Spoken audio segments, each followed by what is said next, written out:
Hello, everybody. It's Phil Lee returning with another episode of Civil War Chat. You can subscribe to future episodes by clicking on the subscribe button below here and also the notification bell in the upper right.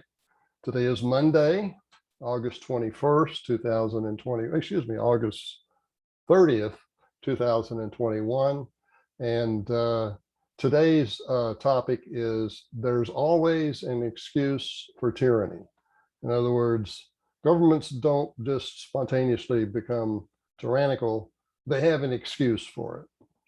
Let me pull up my notes and we'll go ahead and get started. Tyranny always has an excuse. Tyranny doesn't appear suddenly without a reason. There's always an excuse to restrict individual freedom and to centralize power among a select few. In America today, the excuse is identity politics. Under the rubric of diversity, equity, and inclusion, it encompasses many forms, including anti-racism, as a policy antidote to the mythical systemic racism. All share the belief that America is divided into two classes, victims and oppressors. They further believe that equality under the law is insufficient. It will not enable the so-called victims to compete fairly. Therefore, they oppose meritocracy that equality of opportunity provides. They oppose the meritocracy that an equality of opportunity provides, is what I meant to say. Instead, they, quote, demand, close quote, government policies to ensure equality of outcomes, not equality of opportunity. While affirmative action in both employment and education have long been such policies, they haven't worked. In 1965, Black 12th grade males scored at the 13th percentile in mathematics, but improved to only the 19th percentile 48 years later in 2013. And much of that improvement was in the South after the segregated schools closed. Today's anti-racists want even more special allowances for Blacks, even though such crutches inhibit personal responsibility. Diversity, equity, inclusion ultimately promotes mediocrity and deprives America the benefits of a meritocracy. Don't we want, for example, after the debacle in Afghanistan, that the leaders of our military be the best that we can have?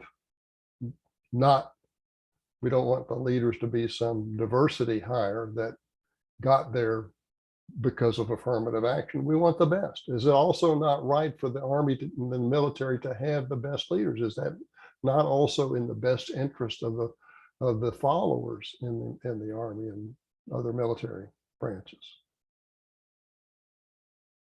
In other words, the enlisted men. Is it not best for the enlisted men to have the best officers that they can have? The diversity, equity, and inclusion denies the so-called oppressed class the incentive to reach their full potential through personal agency.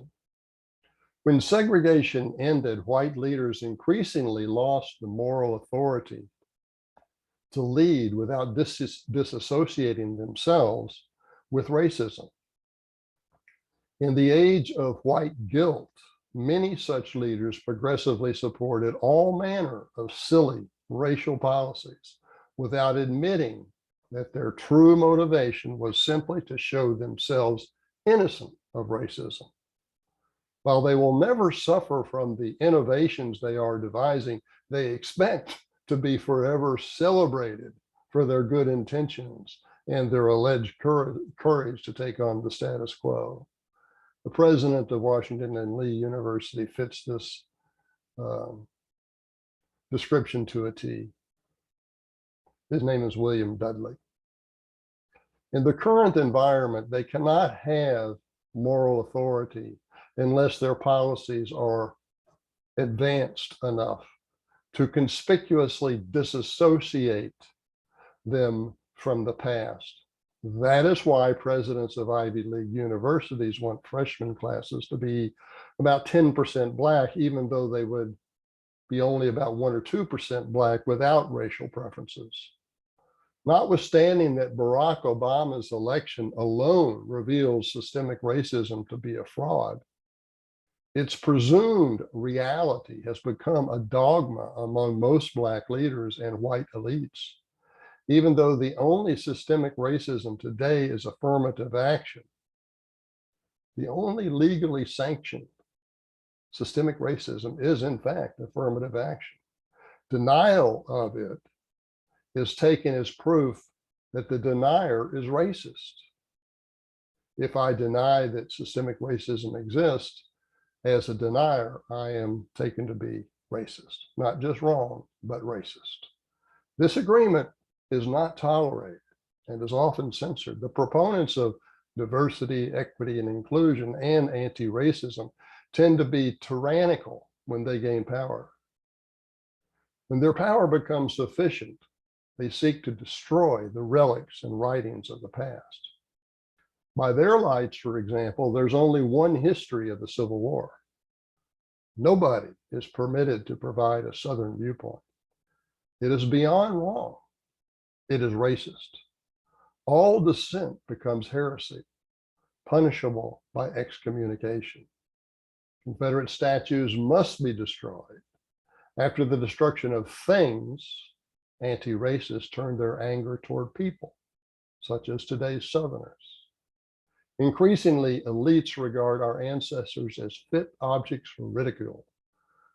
That's what Pat Claiborne predicted. And that's why statue critics deride the statues as participation trophies of for inept losers.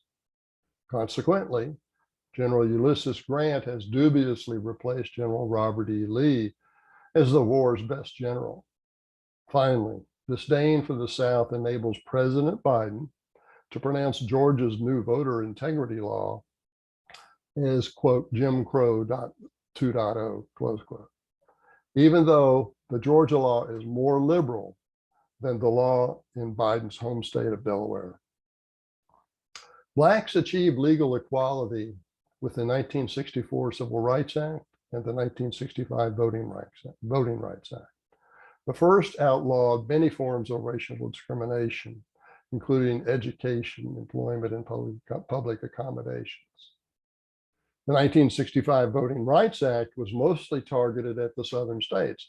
It put them in a straitjacket by requiring pre-clearance before changing any previously approved laws.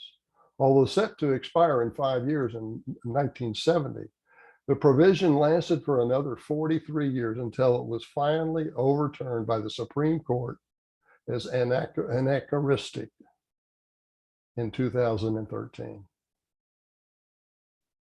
By 1970, Blacks realized they had the legal opportunity to compete for employment and education on a non-discriminatory basis. Thereafter, they were progressively able to take advantage of affirmative action programs at large employers and educational institutions as an additional advantage. As a result, today, 68%, that is nearly 70% of the 2021 freshman class at Princeton University identifies as non-white. Although affirmative action and government funding for poor families tend to minimize the lessons of personal responsibility, many Blacks have learned that they don't need special help to compete effectively against people of any race, particularly in the sports and music. Black author Shelby Steele puts it this way, quote, "If a young Black boy can out-dribble well, no one will cast his problem as an injustice. No one will worry about his single-parent home or the legacy of slavery or the inherent racial bias in a game invented by a white man. His deficiency will be taken for what it is, poor dribbling. He will be told to tighten his game which simply means to practice more. Very likely his peers will taunt him mercilessly, and no adults will give him hugs to assuage his self-esteem. Very likely he will live through all of this without the consultations of a father. Moreover, the standard for excellence will be so high that many will not reach it. When and if he meets this standard, he will be told, "You bad," even by his competitors. This expression, of course, means the literal opposite, that he is at last earned entree into a fraternity of nothing other than excellence. Now, the problem, of course, is that the average Black does not apply himself in the same way to academics. The greatest Black problem, continuing with Shelby Steele, the greatest Black problem in America today is freedom. All underdeveloped, formerly oppressed groups first experience new freedom as a shock because it reveals their underdevelopment and inability to compete as equals. The group itself becomes automatically responsible for its inferiority. That's what freedom does. It makes them responsible for their inferiority. Thus, inevitably, there is a retreat from freedom. Almost always, oppressed groups enter freedom by denying that they are in fact free. And that's merely a way of avoiding the responsibility that freedom imposes. In all cases, freedom imposes personal responsibility. You cannot evade it. Even though today, Blacks and elite whites are taking it to such an extreme that they're trying to get the government to evade it. Accusations of systemic racism allow Blacks and the ruling elite to falsely deny that Blacks are free. The achievement gap cannot be closed by government policy. It requires personal responsibility and discipline, like that of the successful Black athletes and musicians. What I'd like to do now is to share something here on my screen. Where is it? There we go.